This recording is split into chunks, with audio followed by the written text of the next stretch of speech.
जों जोबोद साबायखर बावो बे प्रमद सारखौ बे जोंनि बे गोदोसोनानै थानाय गामिफोरखौ नायनायनि थाखाय जों बेखौ गोजोननाय जासिनाय जाबाय प्रमद सारनिसिम। हेल' रायजो राजा नोंथांमोन, आङो दायो दंफैयो जाहैबाय आमथेखा BCDC आव। दा आमथेखा BCDC नि सिङावहाय सोर सेल्फ हेल्प ग्रुपनि अनसुंथाइखौ मोननो हाखो बे 75,000खौ नैबेखौहाय सोंनानै नायगोन आरो नोंथांमोननो खोन्थागोन सोर बायदिया मोनबेसे ग्रुपआ मोननाय जाखो।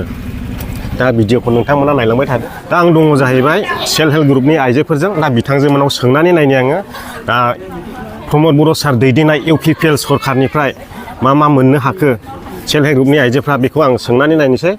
दा बाजैनि नामा मा? आंनि नामा फहिला नार्जारि। ओमफ्राय सेल्फ हेल्प ग्रुपनि नामा मा? सेसा बाजार सोरजिमा सेल्फ हेल्प ग्रुप। जेनाखि UPPL सरकारा सेल्फ हेल्प ग्रुपनि आइजोफोरनोहाय 75,000 होनायनि खोथा होदोंमोन, बेखौ मोनफुंनो हादोंना हायाखै? जों मोनबाय। फार्स्ट किस्ति मोनबाय 25,000। सेकेन्ड किस्ति मोनाखै? ओमफ्राय गामियावहाय मा मोननो हाबावखो?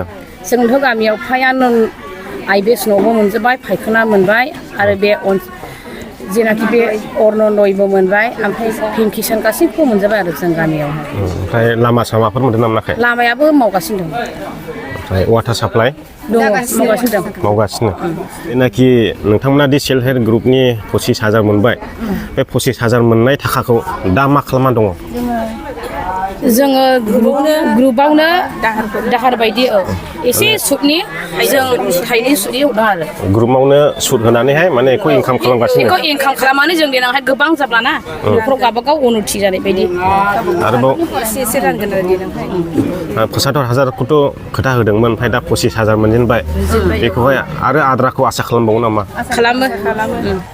दे मोजाङानो। अब्ला बिथांजोमोना खोन्थाबाय, गासैखौबो मोनजोबनो हाबाय। ओमफ्राय दाथ' नोंथांमोना UPPL सरखारनिफ्राय मोनफुंनो हाबाय, नोंथांमोना मा गोजोननाय जासिनो सानो प्रमद बर' सारनो? जों जोबोद साबायखर बावो बे प्रमद सारखौ बे जोंनि बे गोदोसोनानै थानाय गामिफोरखौ नायनायनि थाखाय जों बेखौ गोजोननाय जासिनाय जाबाय प्रमद सारनिसिम। गोजोननाय थाबाय बेखिनिखौ रायजो राजानो मिथिहोनायनि थाखाय। भिडिअआ बेयावनो फोजोबबाय। रायजो राजा नोंथांमोन